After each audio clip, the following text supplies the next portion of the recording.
Tonight we are going to look at an Old Testament passage, and most of the time when we look at those Old Testament passages, especially without looking into the New Testament, that in itself will just be a story. But what we are going to do tonight is to look at a story in light of the New Testament and how that is going to be consistent with the New Testament presentation. And when we see that happening, it really gives us goosebumps. You know, God has already put this story thousands of years before even it happened in the cross. So that's what we're going to see, some parallels. So we'll open our Bibles to 1 Samuel chapter 18, and we are going to see a couple of verses there.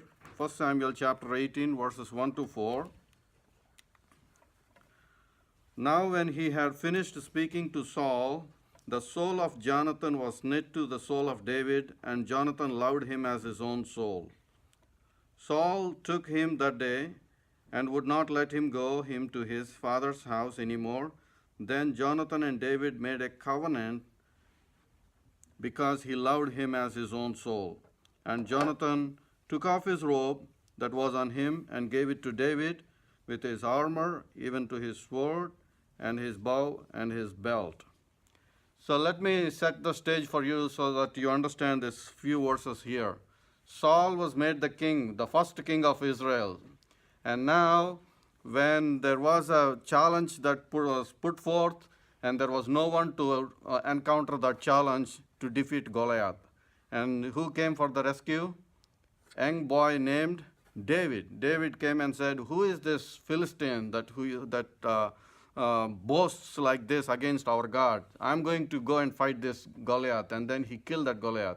He immediately became a star in Israel. And that's the backdrop of it. And from that time, Jonathan, Saul's son, had some special affection for David because this kid seems to be working in the Holy Spirit. This kid, David, is now under the working of God. So Jonathan loved so much David, and also he knew that God is going to use David. And in this verse, if we see, he is going to give his privilege to David. You know, if Saul has to die, who will become the king? Naturally, Jonathan has to be the king because he is the son. But now what is he doing here? He gave up his robe. That's the royal robe. That's the significance of saying, I am going to yield my power, my everything to David. And he says he gave up his belt, he gave up his armor, he gave up his sword. In effect, what he is saying is, I am going to forfeit my privilege to be the king, and I'm going to give it to David. That's what he's saying here. And one other thing, if you notice here, the Jonathan and David made a covenant. What is a typical covenant in those days? You know, when they make a covenant, especially these covenants are very sincere covenants, not like just saying something and just, going away. And if you look at the documents from the antiquity and how they did and all that, there are some evidence that's present. What they do normally is they cut the wrist with some blade or something, both of them, and the blood will gush out, and then they mingle their hands intertwined like this, signifying that we are now making this covenant with blood. That's the significance. And also what they do is they put some kind of powder on the wound, and then that mark will be permanent. Maybe it's like a tattoo or whatever, we don't know. But that mark will be a permanent thing. That is the covenant David and Jonathan is making here. That is very significant. And what that covenant also tells is, I am going to protect you, I am going to respect you, I am going to honor you, and same thing for both the parties. Like if Jonathan is going to be the king or whatever, and he's going to take care of David, and if David is going to be the king, whoever or whatever, he's going to take care of. It's not about the kingship here they're talking about, but because of the love and the bondage, they said, we are make a covenant here. And then if you look at the other story here, what happens here is, in 1 Samuel chapter 20, then Jonathan said to David, "Go in peace, since we have both sworn in the name of the Lord, saying, May the Lord be between you and me, and between you and your descendants and my descendants forever." So he arose and departed, and Jonathan went into the city. So both of them, there came a time, Saul was hunting to kill David because of jealousy. So now what is he doing? So Jonathan is saying, David, my dad is going to kill you if you stay here. I'm going to let you go. I'm going to go away. In fact, what Jonathan is doing is a treason against the state, that's against the kingdom. He's just letting the secrets spill that the father is going to kill him, and he's letting David depart. You know why he's doing? Because of the love and affection for David, and because of the covenant they made, a blood covenant, so he is letting him go. But that covenant endured. And in 2 Samuel chapter 1 and 12 we see, and they mourned and wept and lasted until evening for Saul and for Jonathan his son, for the people of the Lord, for the house of Israel, because they had fallen by the sword. The story is so big, in the sense, I'm not going to give you the whole details, we don't have time, but what happens later was, there was a battle between Philistines and Israel, and both Saul and his son Jonathan, both were killed. Both were killed. And then, now we see in verse 12, and they mourned and wept, and they lasted until evening for Saul and Jonathan for his son, for the people of the Lord and the house of Israel, because they have fallen by the sword. So now what happens? When both of them died, who will be the king? Supposed to be David, because Samuel has already anointed. So now when we look at 2 Samuel chapter 9 and verse 1, David comes over. David took the responsibility of being a king. Now David said, is there still anyone who is left of the house of Saul, that I may show him kindness for Jonathan's sake? I want to pause here and explain something. So David comes on the throne, and he says, is there anyone left over from the house of Saul? He asks the question. And then you know what happens when a king dies and somebody takes over the reins, and especially if it is not his son that takes over the reins? That's a normal thing. That is what it will happen. What they do is they purge all the people that are related to the previous king. Otherwise, they will come and raise an insurrection and then take over the power. And especially given the situation, you know what happened. Saul was hunting David like a wild animal. And Saul's relatives were all hunting for David in every cave, in every place. And that's the background we have to understand. They were trying to kill David, and now David comes back to power. And now what happens? When David comes back to power, the first normal, logical thing that should happen is to go find everyone that belongs to Saul, because they were the enemies chasing after David, to go and what? Kill them, everyone, destroy everyone. And now David comes to the power and says here, is there anyone left who is left of the house of Saul? And people would be thinking, this is what we were thinking. First thing David comes to power, he is going to make the slate clean, so to speak, to kill everybody that belongs to Saul. And now the next part, when he says, that I may show him kindness for Jonathan's sake. That is something revealing here. What he is saying is, I am not going to kill. That is not what my mind is. I am thinking about Jonathan. Probably in the court where he was speaking this, he might have shown his hand, the wrist where he had the covenant with Jonathan. And now everyone believes what he is saying is, he wants to make something here, show loving kindness. And the loving kindness is a word that usually used for a covenant, a blood covenant. And then in chapter 4, verse 4, we see Saul's son had a son who was lame in his feet. That is Saul's grandson.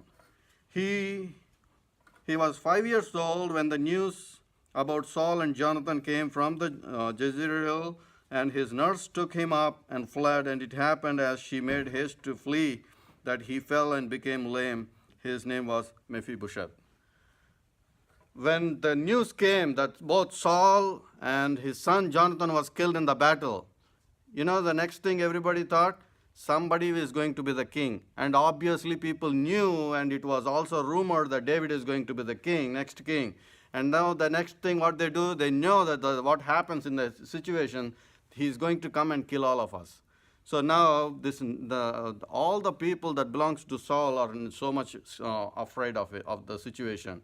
And now here we are talking about a grandson of Saul, and his nurse, the one who's taking care of this baby, had to take this baby and run for his life so that, before David comes and kills this boy. And while she was taking this baby, small 5-year-old Mephibosheth, and when she was taking and running out, she fell, and then she fell on the baby, and his legs both got crippled. And it was not like these days to take him immediately to an emergency room and get his surgery and all. And for the rest of his life, this boy, Mephibosheth, was crippled. He has to walk on crutches wherever he goes. He drags both the feet, and that is his condition. And now let's look at chapter 2, or 2 Samuel chapter 9. And there was a servant of the house of Saul, whose name was Ziba. So when they had called him to David, the king said to him, "Are you Ziba?" He said, "At your service." And then king said, "Is there not still someone of the household of Saul to whom I may show the kindness of God?" And Ziba said to him, "There is still a son of Jonathan who is lame in his feet." So when this nurse took this Mephibosheth, ran outside the country into exile, nobody knows where she went, to a place called Lodibar. We are going to see it later. And then she kept telling this child, "You are the enemy of David. If David finds you, he's going to kill you because you belong to Saul. You are in exile.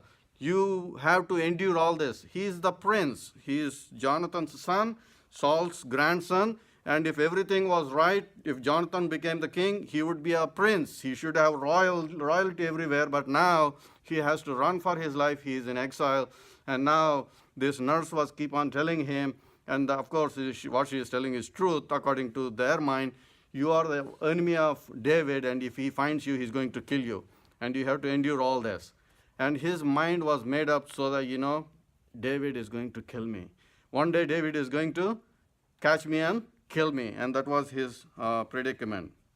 And now when David inquires, "Is there anyone?" And somebody comes and said, "Yes, there's a guy called Mephibosheth, Jonathan's son, and he is there so in a place." And then in verse 4 he says, "So the king said to him, 'Where is he?' And Ziba said to the king, 'Instead, he is in the house of Machir, the son of Amiel, in Lodibar.'" The word Lodibar is a place here mentioned. The meaning of that word is no pasture. Every word in the Bible has meaning and it has some significance. The Lodibar is, he was in the royal place. He was eating from the king's table. And now where is he? In a place that's called Lodibar. That means no pasture, that no greenery. That's what it means. That is where he is now. Now when Mephibosheth, the son of Jonathan, the son of Saul, had come to David, and now let's imagine for this. King said, "Go and get him." Okay, and then the whole entourage goes to this Lodibar to bring this boy, Mephibosheth. Now he has grown up to be an young man, and now when he sees through the window, there's a big entourage. Who are they? Coming from King David. And they would ask, "King David want to see you." And imagine what would be running through his mind, right? All the time he was told, "David is going to kill you because you are an enemy of David." And now here comes the entourage of David, and he looks through the window and sees, "I think I'm done. My life is done. Now David is going to kill me." And said, okay. And he was taken to King David, and he goes before King David. And now we see in verse 6.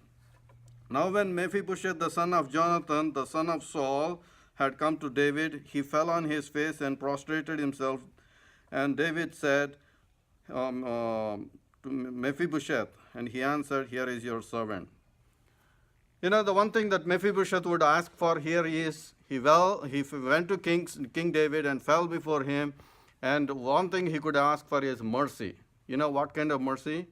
So that his chopping off his head is swift, so that he won't endure any torture. That's the only thing he could have asked for. because he knows for sure that David is going to kill him. And in fact, if you read the other passages, David did kill other sons of Saul, because that is what it's typically, because they were against him, and he killed all of them so that there won't be any uprising. And this only instance we see a different story playing here. And these are the things that going through his mind in the mind of Mephibosheth. And he could have asked for mercy to kill instantly. But one thing you see here is, and then he bowed himself and said, what is your servant that you should look upon? Let me read verse 7. So David said to him, do not fear. Whenever you see do not fear, that's an encouraging thing, right? So he said, do not fear, for I will surely show you kindness for Jonathan your father's sake. He might have said, I have a covenant with your father. I'm going to show you mercy. For I will surely show you kindness for Jonathan your father's sake, and I will restore to you all the land of Saul and your grandfather, and you shall eat bread at my table continually. You have to picture this. You cannot even understand what he is going through. He was exiled. He was eating crumbs. He is in a place called Lodibar, that is no pasture, no greenery, and now he is brought back, and King David is saying, no, you are going to be a king. You are going to be a prince. You are going to eat at my table as one of my king's sons, and you are going to be here, and all the land that belongs to King Saul, I'm going to restore it to you, and all the servants that belongs to Saul, all they will be your servants. Think about the change. He was all the time worried about being killed, and now the whole thing changed, and David said, I am doing this for Jonathan's sake. David might have not seen this Mephibosheth not even one time before, and now, but he is doing all this for Jonathan's sake, because he had a covenant with Jonathan. And now let's read 2 Samuel 21:7. But the king spared Mephibosheth, the son of Jonathan, the son of Saul, because the Lord's oath was between them, between David and Jonathan, the son of Saul. As I said, if you continue the story, he killed all the other uprising prospects from Saul, but he did not kill Mephibosheth. And chapter 2, 9 and 11. And as for Mephibosheth, said the king, he shall eat at my table like one of the king's sons. That in itself is a great privilege, right? You are treated as royalty back again. Once you are prince, but you lost your privilege because you are born in a wrong family. That is, you are born in Saul's family. Now you lost everything. Now you are restored back. And 13. So Mephibosheth dwelt in Jerusalem, for he ate continually at the king's table. Think about this. If you are invited to a White House or a big banquet where you have, the top elders of the country or someone present, even to just go and be there for one day, it in itself is a big thing. And think about this. Now David is saying, you are going to do this every day. Every day whenever we gather here in the courtyard with the kings, you'll be there. And for he ate continually at the king's table, and he was lame in both his feet. I want you to read one verse in Ephesians chapter 4, 32. It says, and be kind to one another, tenderhearted, forgiving one another, even as God for Christ's sake hath forgiven you. You see the parallels going on here? For the sake of Jonathan, I am going to spare you. For the sake of Jonathan, I am not going to kill you, but I am going to bring you back. Whatever you have lost, I am going to make you as royalty. And now here in Ephesians, God is saying, for Christ's sake, I am going to forgive you. He's talking to us. So for those who are very new, let me clarify certain things. We are born a royalty. When we are born, I'm talking about Adam, the first man who was God created. He was a royalty. And he fell, just like Mephibosheth. Mephibosheth fell and became crippled. And Adam fell because of sin, and he became crippled in his sin. And you see the parallels running throughout these stories. And now he lost his position. Adam lost his position. He is now become a